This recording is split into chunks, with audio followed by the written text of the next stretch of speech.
sendedir.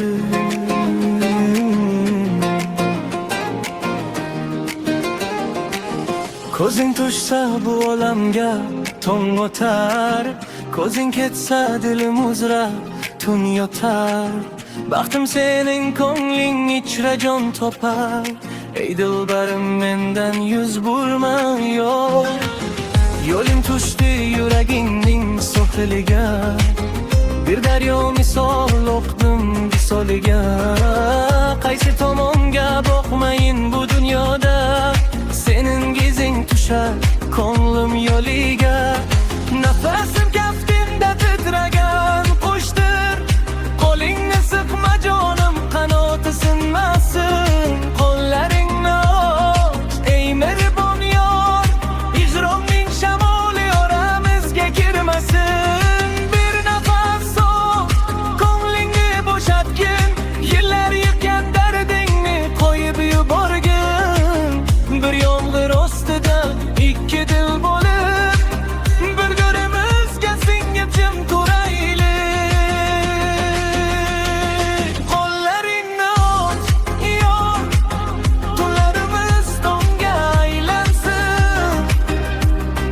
Bir qadam sen tashla, uzoq yo'llar yaqin bo'lsin. Ko'nglingdan menga bir joy ber, bir chechaqdek unda ildiz. O'tay qo'llaringni yosh ey dilbar, yig'ron yo'llaridan ortga qaytaylik.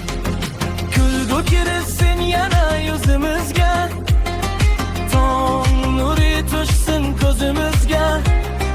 Sening ko'zingdagi o'sha olamda bir umr yonma-yon yashaylik yor. Sen menga panoh emas, burundan keyingi osmonimsan.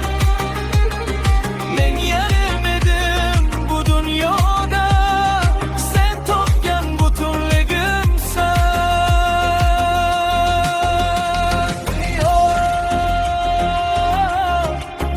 Qo'llaringni och, qo'llaringni och.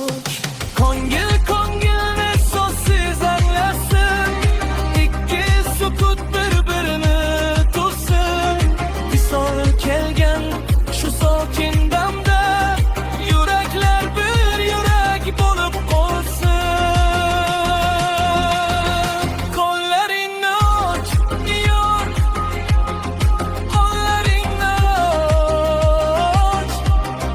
Qalbimga bir umr panoh bo'l.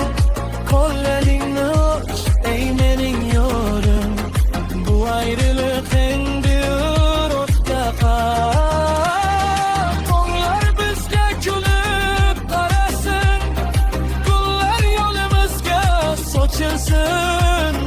Sening ko'zingdagi nurli olamda ikki jon bir taqdir bo'lib qolasin.